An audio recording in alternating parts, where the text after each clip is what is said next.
Merci, Mesdames et Messieurs. Alors, Messieurs les ministres, Messieurs les élus municipaux, chers partenaires du CPQ, distingués lauréats, Mesdames et Messieurs les lauréats, du prix Carrière, du Club des entrepreneurs et du CPQ, et à noter que notre président du conseil d'administration du CPQ, M. Marc-André Roy, est un ancien lauréat du Club des entrepreneurs en 2012, si je me souviens bien. Alors, ça va vous rappeler des souvenirs, M. Roy.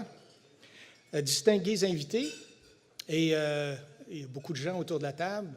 Je voudrais souligner aussi peut-être une autre personne en particulier, M. Patry, Michel Ouettier, parce que Michel va passer le témoin à son successeur après 13 années à la direction des HEC. Ça ne paraît pas, mais le milieu économique peut te remercier de ton implication à former les gens, les entrepreneurs, etc., au HEC et à tout le groupe. Merci, Michel.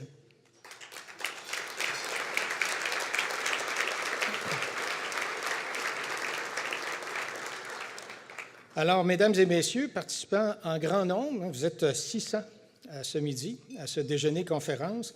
Il y a plein de gens dans la salle, j'aimerais ça tous les nommer. Il y en a qui sont d'anciens ministres.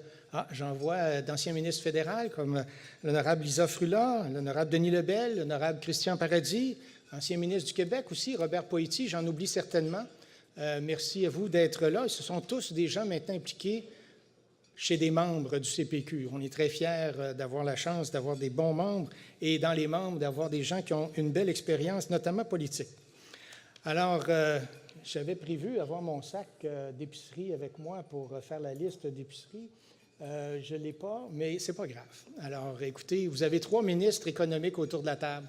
Puis je dis économique, pourquoi? Parce que vous avez à la fois le ministre de l'Économie, puis le plus grand défi au Québec présentement pour les entreprises et les employeurs, c'est l'emploi. On a le ministre du Travail, de l'Emploi et de la Solidarité sociale avec nous. Puis le plus grand donneur d'ouvrage au Québec pour les fournisseurs, puis le plus grand employeur au Québec, ça reste quand même la fonction publique. On a la chance d'avoir le président du Conseil du Trésor avec nous, qu'on est assez choyé, je pense, en ce midi. Et j'avais une liste d'épicerie pour vous. J'avais plein de choses à vous demander. Alors, Monsieur le ministre, vous savez, on se rencontre à l'occasion au niveau de l'économie. On espère incessamment d'avoir peut-être une bonne nouvelle au niveau d'une grappe de l'éco-construction, qui sait. Monsieur le ministre de l'Emploi, il y a des défis énormes. Puis nous, on vous offre notre partenariat à temps plein pour aider les employeurs du Québec à trouver des travailleurs, des employés. Et Monsieur le Président du Conseil du Trésor, je suis certain qu'il y a plein de gens aussi dans la salle, comme vous êtes un important grand donneur d'ouvrage, qui seraient intéressés de savoir qu'est-ce que vous allez faire dans le futur avec les soumissions dans les services professionnels et ainsi de suite. Mais on n'est pas ici pour vous solliciter de matière particulière. De toute façon, dans mon sac d'épicerie, ça me prendrait plein de choses, puis... Mais j'avais quelqu'un autour de la table, c'est pour ça que j'avais apporté mon sac d'épicerie, parce qu'il y a Éric Laflèche qui est ici, puis j'avais mon sac d'épicerie de métro pour lui. Puis à l'intérieur, j'avais un sac de Jean Coutu. Il aurait pu utiliser l'un ou l'autre. Alors, cette année marque un moment important dans l'histoire du CPQ, car on fête notre 50e anniversaire. 50 ans. À l'Union des municipalités, ils vont faire 100 ans cette année. Alors, on est un petit nouveau, on est 2 fois plus jeune, mais il y a plusieurs organisations qui célèbrent cette année. Mais 50 ans, c'est important au Québec, dans l'histoire des relations du travail, dans l'histoire du développement économique.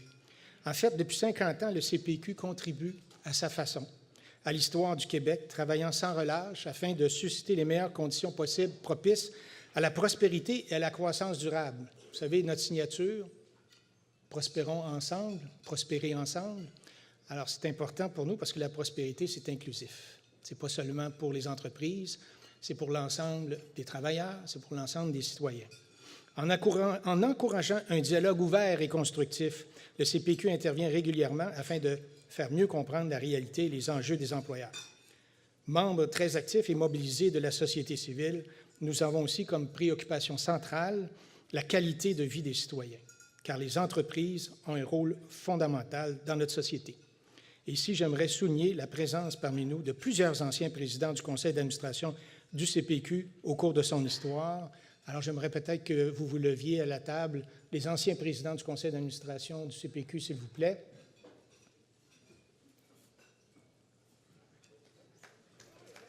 Une main d'applaudissement.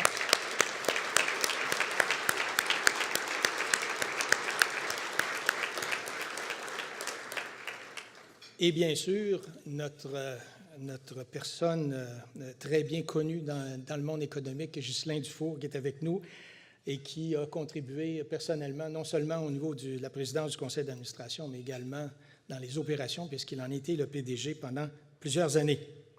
Alors, c'est avec grande fierté que nous allons continuer de ponctuer l'année 2019 de moments forts pour souligner la passion et l'engagement de ceux qui ont permis d'écrire notre histoire. D'ailleurs, ce sera le cas lors du Gala des prix créateurs d'emploi de Québec qui se tiendra le mardi 15 octobre. À peu près 1000 personnes qui viennent de partout au Québec qui se donnent rendez-vous. Je vous invite à faire parvenir vos candidatures de partout au Québec et vous inscrire à l'événement en grand nombre. D'ailleurs, le prix créateur d'emploi, c'est le résultat d'un partenariat à trois entre la Corporation des parcs industriels qui sont ici présents, Fonds d'action et le CPQ. Alors, on les remercie d'être ici. J'aimerais maintenant faire une petite annonce spéciale, et j'achève, vous allez voir. Le CPQ a entamé la mise en place de différents projets au cours des 2 dernières années grâce à la collaboration de la Commission des partenaires du marché du travail, dont Audrey est la présidente ici, et avec la collaboration du ministère de l'Emploi et de la Solidarité sociale.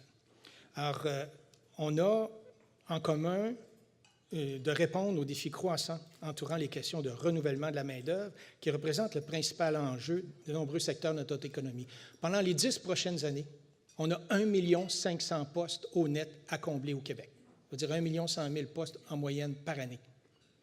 Il y en a 54 à peu près, ce sont les jeunes qui sont actuellement à l'éducation qui vont pouvoir remplir ces postes-là. Et 80 des postes qui sont à combler sont le résultat des départs à la retraite, puis 20 de la création d'emplois.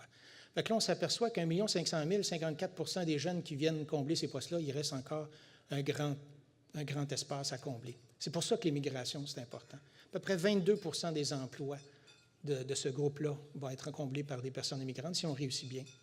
Puis l'autre 24 c'est les personnes qui sont ici présentes au Québec, mais qui ne sont pas au travail, mais qui pourraient l'être. Je pense aux personnes en situation de handicap.